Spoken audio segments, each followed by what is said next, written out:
ആയിഷ ഇരിക്കി. Scanning report വന്നിട്ടുണ്ടായിരുന്നേ, അതിൽ osteoporosis ആണെന്നാണ് കാണിക്കുന്നത്. അല്ല ഡോക്ടറെ, എന്താണ് ഈ ഓസ്റ്റിയോപോറോസിസ്?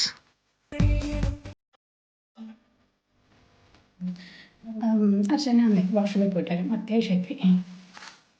അല്ല ജെമിനി, വാട്ട് ഇസ് ഓസ്റ്റിയോപൊറോസിസ്? അയ്യോ, എന്തു പറ്റി?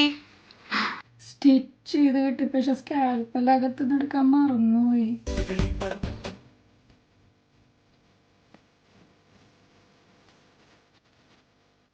നന്നായിട്ട് വലിക്കൂ, എന്നാലേ കേൾക്കുള്ളൂ.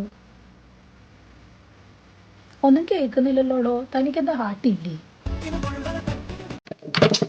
എടാ എന്റെ സ്റ്റെത്ത് എവിടെ? കഴുത്തി തൂക്കിയിട്ടേക്കുന്നുണ്ടോ? പാമ്പിനെയാണോ?